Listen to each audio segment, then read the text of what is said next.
everybody, it's Rebecca, and it's time for my April/Magical Readathon wrap-up. So April was the Magical Readathon, the Owls. The Newts are coming up in August. So for the Owls, there were 12 different classes that you could take, and like the Hermione that I am, I read all 12. Now, one of them does have a bit of an asterisk next to it, but like, I put it on Instagram if it would count, and like 95% of the people said that they would count it and that it was fine. So, you know what? I'm just gonna go with it, because I think it's fine too, but I'll explain that when I get to it. So yeah, I read 12 things this month, which is the second month in a row that I read 12 things, and I barely did it. The last book I finished with like an hour left to go, but I did it. I'm very proud of myself. I did have an average rating of a 3.75. Basically, I had a lot of 4s, but then I had a 2 and some 3.5s and like 1 5. So yeah, it wasn't like the best as far as quality. However, I liked most of the things that I read. So I'm gonna do this in the order of the Owls. So not the order that I read them, and not the order of like worst to best or best to worst, but the order of the Owls and the challenges and the different classes. So the first challenge was for Ancient Runes, which was a book with a heart on the cover or heart in the title. Originally I said I was gonna read Steelheart by Brandon Sanderson, but I couldn't get into it. I read like a paragraph. It was too many words and pages. And then I tried like 3 other things and I didn't want to read any of those either. So finally, I settled on Anna K, A Love Story by Jenny Leigh, which I'd wanted to read, but I was like, this doesn't really fit. But then I noticed that it has a heart right here on the spine, and I was like, that's close enough. And then as I was looking at it further, I realized that there are hearts in her sunglasses. Boom. So this is the one that I counted, and this is the one that I read, and this is the very last book I read of the month. So Anna K is Anna Karenina meets Gossip Girl. It's YA, but I wouldn't really classify it as YA. Like, the author says that it's YA, and like Book of the Month said it was YA, but having read it, I don't think any of my students, well, okay, I won't say any, I don't think most of my students would be able to get into it right away. It's kind of dense, and also I don't think I'd want most of my students reading it because it deals a lot with drug usage and sex and cheating and all sorts of things that like I don't think some teens should read because it glorifies some of that. I don't know. So I liked it. I gave it a 4. I did really enjoy it. It's not what I was expecting. I was thinking like, ooh, it's a fun YA contemporary that's a twist on Anna Karenina, which I haven't read. I was like, this could be fun, but it's dense, and like, look at these words. That's a lot of words on a page.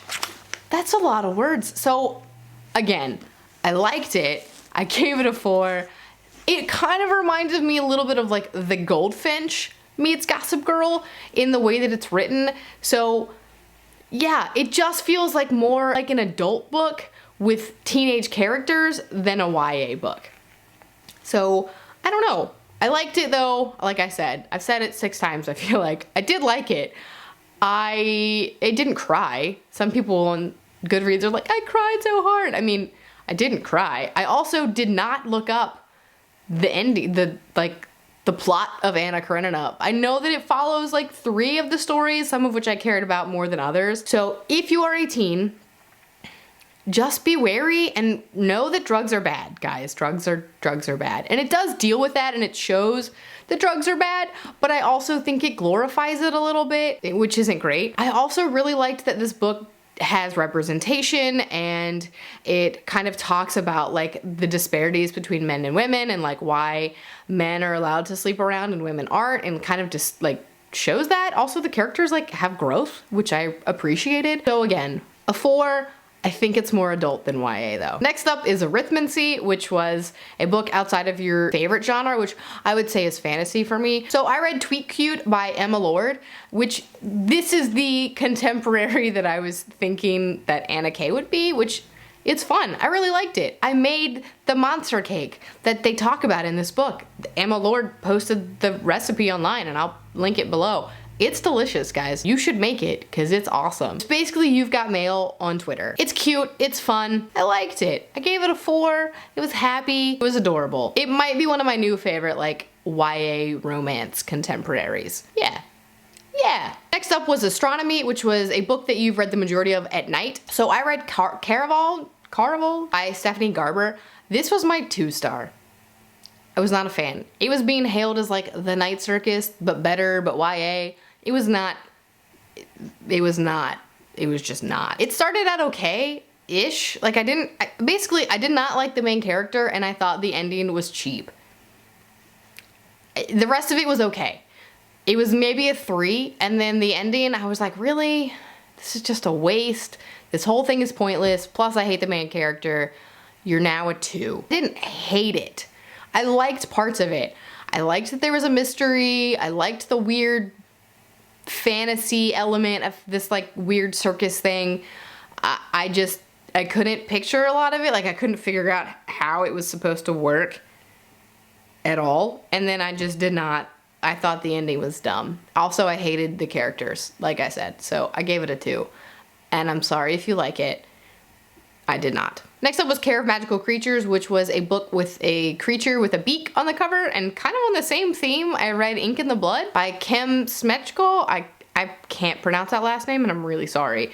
But this one is kind of also a weird, like, night circusy vibe thing, where there's, like, these girls who are part of this like religion where they have the power to tattoo you by tattooing themselves. Like they tattoo themselves based on like an order from the goddess, and then they pass that tattoo onto you through magic, which is so cool. And I was like, this is awesome. It's like tattoo magic essentially.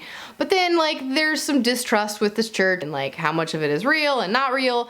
So they try to run away, and by doing that, they join a circus. And so their magical, like their ability and their like illusion deals with this tattoo magic. So I thought that the circusy part of it was handled better than Caraval, just because it was like, I understood it better. However, Caraval was like weirder and kind of cooler in that regard.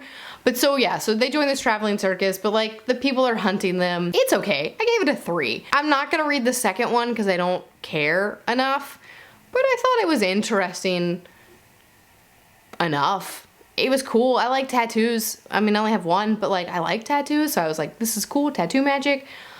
But it just didn't live up to like what I wanted it to be. So I gave it a 3. Charms was a book with a white cover, so I read When You Ask Me Where I'm Going by Jasmin Kaur. This is a book of poetry. It has some prose and some art in it, but it's mostly just poetry, and I really liked it. I gave it a 4.5.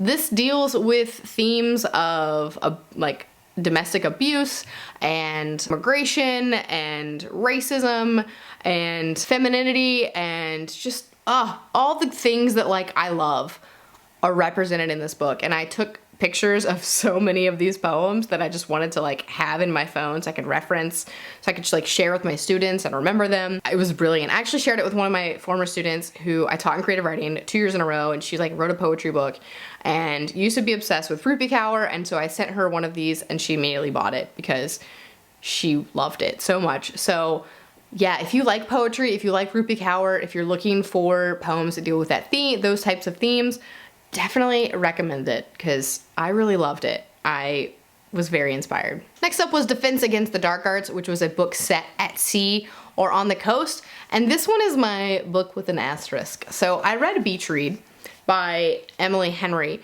and you'd think, right, the title of Beach Read, that it would fit this category perfectly fine. However, it's set on a lake, not the ocean. So like, it's not a coast and it's not sea, it's not the ocean, but it's on a beach. Anyway, you can count it if you want to or you don't want to. You can let me know in the comments whether or not you would count it. But this is what I read. I got it from Book of the Month and I liked it. I gave it a 4. It's a contemporary, it's a romance. It's about a guy and a girl who are both writers, and they're on this beach, this lake, for different reasons. Both of them are trying to escape previous struggles, essentially. And they end up right next door, and they have a history that you find out as you're reading it. And so they also decide they're both struggling with their current works in progress. So they challenged each other to write other person's style of writing. So like she challenges him to write a romance and he challenges her to write like literary fiction. And so, and you know, things happen. It's like a hate to love story, which are my favorite romances. If I'm gonna read a romance, it's gonna be like a hate to love. So yeah, it fit all those things. It wasn't perfect. There were some weird like plot holes that I didn't quite buy. However, I did like it, and I would say that if nothing else, this book really inspired me to get back to writing. So I call that a win. For divination, you assign numbers to your TBR and then like did a random number generator to pick a book. And so I ended up with Shadow and Bone by Leigh Bardugo, which was a reread for me. This is the first in the Grishaverse Shadow and Bone trilogy. I wanted to reread this book and continue the rest of the series before the Netflix show comes out. So I'm reading the second 2 books in May. So yeah, this is a classic YA fantasy trilogy, although there are now spin-off series which are better. I haven't read the new one, but Six of Crows is amazing.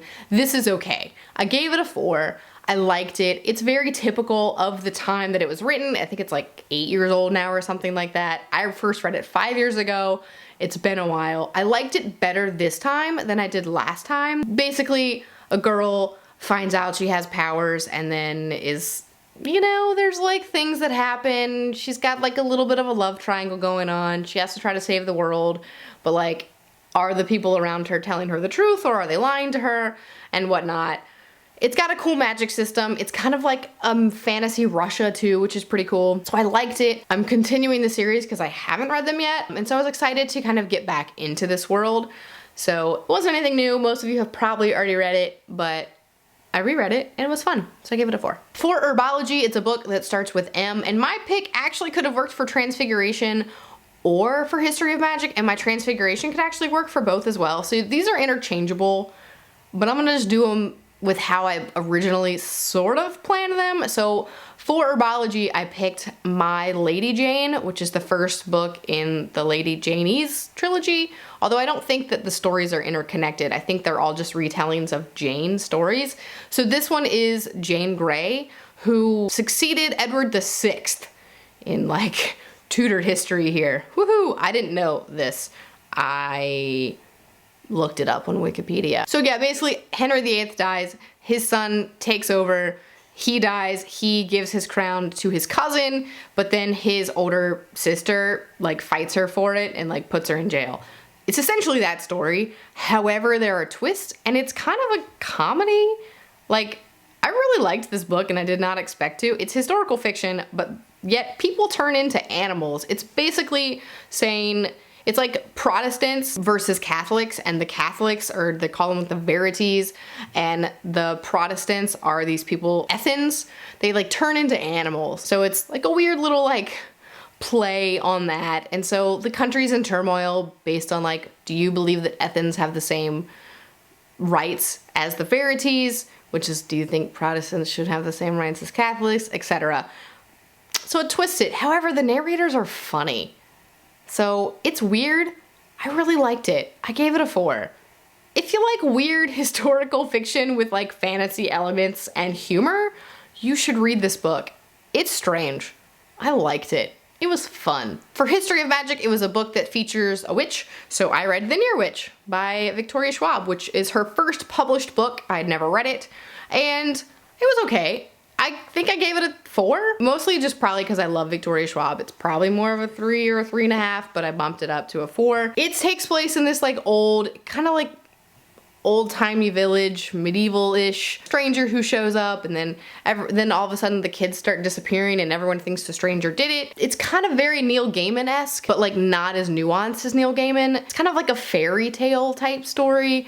It's Victoria Schwab's first novel, and she has like admitted that it's not as good as her later novels, and you can see that in the writing, but it's fun. Like, it's, like I said, it's kind of a good fairy tale. Like, there's the story of the Venir Witch that all the kids grow up knowing and hearing at bedtime, and then like you find out that maybe the Venir Witch is not just a fairy tale, and so yeah, it's creepy in like a traditional kind of Victoria Schwab way. So I gave it a 4. It's probably more of like a 3, 3.5. But I'm gonna keep it as a 4. I like Victoria Schwab, guys. So yeah. For Muggle Studies, it was to read a contemporary. This one also could be an asterisk, but if you say contemporary is a book that takes place in current times, then it totally works. And I read Beartown by Fredrik Backman, and this was my favorite book of the month, and maybe my favorite book of the year so far. It was amazing, and I just loved it a lot. I have not read the sequel yet. Apparently a third one's coming out next year as well. He just announced it, so very excited. It's a hockey town in Sweden, in the woods, and things happen that tear the town apart, I guess you could say, but it's beautifully written. It's got a lot of ideas on life and being part of a community and just kind of like what that means. And I just thought it was so well written. It was beautifully written. It made me cry on multiple occasions. And I just think it was so nuanced and so good. And I love this book. And I just recommend it. There are trigger warnings here for rape and sexual assault. So keep that in mind. But yeah, really good. Potions was a book under 150 pages, so I read The Steel Prince, also by Victoria Schwab, which is the first book in this graphic novel series of hers. This was not my favorite. I don't really like the art, and I felt like it was very rushed, flew by things, and I wanted to see more, basically, than what I got. So I'm just like, wait, this already happened, this is already over, I don't understand. So I only gave it a 3.5. I love this world and I love this author, but I did not love this graphic novel. And finally, for Transfiguration, which was a book that deals with shape-shifting or includes shape-shifting, I read Moonstruck Volume 1, which is another graphic novel. I was trying to rush and I was running out of time to hit all of the 12 books. So I read this one. Again, this one could have also worked for biology, and that one could have worked for this one because they both start with M and deal with shapeshifters, essentially. But I kept this one here. The main character is a werewolf, so I thought that worked pretty well. The graphic novel, it's like this world where like everybody, it's like a fantasy world, so there's like vampires and werewolves and ghosts and like all sorts of things. They go to like this magic show, and their centaur friend loses his horse butt for human legs, and so they're just trying to get his horse butt back. I liked it. It didn't have a ton of development, but it does have a ton of representation, so I thought that was cool. I have a hard time getting into graphic novels, except for Wicked and Divine, which was like amazing for me. This one was just okay, so I gave it a 3. Well, that is it for my April wrap up. I read 12 things. I met all of the challenges with an asterisk, and I'm pretty proud of myself. So for May, I'm just gonna be doing a bunch of rereads and series. It's like I want to read a lot of fantasy. I think the world that we're in right now is a little scary, and I want to escape, into some fantasy, and some of it I want fantasy that I already know and love to reread because I love them and just haven't and want to. If you participated in the Magical Readathon, let me know what you read and what career you're going for. And I guess that is it for me today. I will see you next time.